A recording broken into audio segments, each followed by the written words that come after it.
안녕하세요 여러분. 저는 시각장애인 유튜버로 활동 중인 시시각각의 양주혜라고 합니다. 제가 유튜버 활동도 하고 있지만 사실 저는 공무원으로 재직 중인데요. 이 근무를 하다 보면 시각적으로 제약이 있어서 어려움이 정말 많은 편이에요.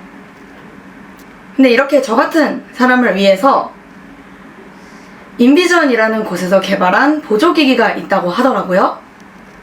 네, 바로 오늘 말씀드릴 인비전 글라스라는 시각장애인용 보조기기입니다. 이 보조기기는 처음 봤을 때는 안경처럼 생겼더라고요. 그 안경 테 있는 쪽에 카메라가 달려있고 이 카메라가 시각장애인의 눈을 대신한다고 생각하시면 됩니다. 이미지나 텍스트를 음성으로 변환해 주기도 하고요. 지폐나 색깔 인식 기능 같은 부가적인 기능도 사용할 수 있고, 가장 중요한 건 우리가 요즘 많이 사용하고 있는 대화형 AI를 통해서 실시간으로 현장 해설을 해주기도 한다고 합니다. 사실 처음에 유튜브를 시작하게 된 계기는 엄청 거창한 이유가 있거나 나는 이 채널을 통해서 장애인식을 막 개선해야겠다 이런 목적이 있었던 건 아니고요. 제가 원래 사진 찍는 걸 되게 좋아했어요. 어렸을 때부터. 근데 눈이 점점 나빠지면서 이제는 사진을 찍어도 내가 나중에 그 사진을 확인할 수 없을 수도 있겠구나 라는 생각이 들기 시작하더라고요. 그래서 사진 대신에 소리를 같이 기록할 수 있는 영상으로 제 일상이나 여행이나 이런 기록을 하나씩 남기기 시작을 했고요. 영상은 사진이랑 다르게 용량을 엄청 많이 차지하잖아요. 그대로 원본을 가지고 있으니까 나중에는 저장 공간이 너무 부족해지더라고요.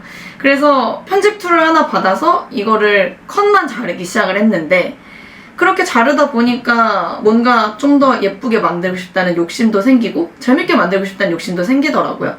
그래서 하나씩 제 일상을 기록하기 시작한 이게 저한테는 영상 작업의 첫 시작이었던 것 같고요. 이렇게 작업을 하다 보니까 주변에 있는 지인들이 야, 이거 너 생각보다 잘 만드는데 유튜브에 한번 올려봐 라고 제안을 해주기 시작을 했고, 그래서 유튜브 채널을 시작하게 된 계기는 이 정도 될 것 같습니다. 일단 저를 예로 들어서 말씀드리면, 저 같은 경우에 지금 도서관에서 근무를 하고 있어요. 근데 이 도서관이라는 공간이 많은 분들이 예상하시다시피 굉장히 시각화되어 있는 공간 중에 하나잖아요.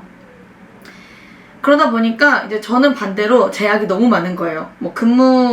단순한 근무 하나를 하더라도 시각적으로 제한이 있어서 제가 할 수 없는 일이 생기거나 그런 일들을 입사 초반에 굉장히 많이 경험을 했었는데, 저는 그래서 인비전 글라스를 제가 업무할 때 좀 많이 활용을 할 수 있을 것 같더라고요. 그리고 그걸 넘어서서 또 뭔가 할 수 있는 일을 생각을 해보자면, 제가 책 읽는 거를 또 좋아하기 때문에 도서관이라는 공간을 근무지로 고려했던 것도 있는데요. 사실 시각장애인들은 점자책이나 음성도서로만 도서를 접하게 되는데, 이 또 책은 종이책을 보는 감성이 있잖아요. 그래서 이 종이책을 인비전 글라스로 혹시 볼 수 있지 않을까라는 생각을 해봤어요. 그리고 실제로 기계를 착용했을 때 제가 제일 먼저 시도했던 것도 책을 읽어보는 거였고요. 제가 생각했던 것보다는 그 친구가 훨씬 텍스트 인식률이 괜찮더라고요. 저는 만약에 활용한다고 하면 저의 근무지에서 업무할 때, 그리고 제가 좋아하는 독서를 즐길 때, 이 정도로 활용할 수 있을 것 같습니다. 그 밖에는 저시력분들 중에 이제 간판의 글자가 애매하게 보여서 길을 다닐 때 좀 불편해 하시는 분들이 계시는데, 이거는 전맹분들도 마찬가지고요. 그런 분들도 역시 외부에서도 활용하는데 좀 도움이 될 수 있을 것 같아요. 사실 어플리케이션이랑의 연동성도 그렇고 기기 조작법도 그렇고 굉장히 단순하게 이루어져 있기 때문에 크게 어렵거나 뭔가를 엄청 유의해야 되는 부분은 없었어요, 사실 사용하면서. 그런데 아무래도 제품을 좀 컴팩트하게 만들다 보니까 제가 개인적으로 느낄 때는 이 배터리 타임이 엄청 길진 않다고 느꼈었거든요. 그래서 이제 제가 생각할 때 사용하면서 사용자분들이 조금 더 원활하게 이 기기를 활용을 하려면, 이 기기의 도움을 받지 않을 때는 잠깐 기기가 쉴 수 있게 해주시고, 그 다음에 주기적으로 보조 배터리나 이런 루트를 활용해서 좀 충전을 좀 시켜주면 정말로 필요할 때 정말 제대로 활용할 수 있겠다라는 생각을 해봤습니다. 사실 그동안에 안경 형태로 개발되었던 보조기기들은 제법 많이 있었던 걸로 제가 알고 있거든요. 근데 다 좀 무게가 무겁거나 아니면 좀 번거로운 연결을 해야 된다거나 이런 경우가 많았는데, 이번에 인비전 글라스를 쓰면서 일단 제일 놀랐던 거는 굉장히 많이 컴팩트해졌다.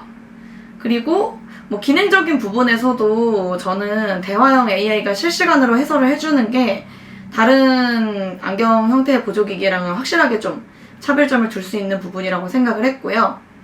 저희가 이제 자주 사용하는 어플리케이션 중에 그 화상으로 비장애인분들이랑 연결을 해서 처해 있는 상황들을 설명해주고 그거에 대한 해설을, 도움을 요청하는 그런 어플리케이션이 있어요. 근데 이거의 최대 단점이 손이 자유롭지 못하다는 거랑 카메라를 계속 들고 있어야 되니까, 그리고 저희가 카메라로 비추는 장면을 비장애인들이 인지하는 게 조금 어렵다. 그래서 뭐 예를 들어서 뭐 조금만 더 오른쪽이요, 조금만 더 왼쪽이요, 뭐 이런 피드백을 굉장히 많이 들어야 했던 그런 불편함이 있었는데, 인비전 글라스는 이제 안경 형태로 착용을 하고 있기 때문에 저희가 고개만 살짝 움직여도 저희의 시선이 닿는 곳을 비장애인들이 직접 보고 해설해 줄 수 있게 되어 있더라고요. 그래서 그런 부분들이 좀 인비전 글라스만의 강점이 될 것 같습니다. 일단 저는 여행을 굉장히 좋아하는 사람인데요. 제가 올해부터 지금 한 달에 한 곳씩 저희 그 안내견 친구 줌이랑 단 둘이서만 국내 여행을 다니고 있어요. 정말 이게 어떻게 보면은 강아지랑 같이 가는 거긴 하지만 다른 사람의 도움 없이 다니는 여행이잖아요. 그래서 이 여행에 대한 걱정이 굉장히 많았는데, 막상 여행을 떠나서 보면 뭐 어려움도 있지만 그만큼 너무 좋은 사람들을 만나고 너무 좋은 경험을 하고 돌아오게 되더라고요. 근데 그럼에도 어쩔 수 없이 시각적으로 제약이 있기 때문에 오는 그런 어려움들이 굉장히 많은데, 이 인비전 글라스랑 같이 또 여행을 하다 보면 그런 부분에서 정말 물리적인 어려움 정도는 어느 정도 해소가 되지 않을까, 뭐 그런 기대를 해볼 수 있을 것 같습니다. 저에게 인비전 글라스란 비중 있는 하나의 선택지다. 일단 시각장애인들이 보조기기라는 거를 선택할 때 본인에게 필요한 거, 그리고 정말 맞춤형으로 나한테는 이게 있어야겠다 라는 그런 생각을 하면서 보조기기를 선택을 하게 되는데요. 그런 부분에서 인비전 글라스는 제가 실제로 사용을 해보면서도 느낀 거지만 다른 보조기기들과는 또 다르게 제 일상에서 정말로 많이 도움을 받을 수 있는 그런 보조기기였거든요. 그래서 이걸 선택할 때 굉장히 큰 비중을 두면서 선택을 했던 것 같아요. 그래서 저는 인비전 글라스가 저한테 비중 있는 선택지다 라고 한마디 남기고 싶습니다.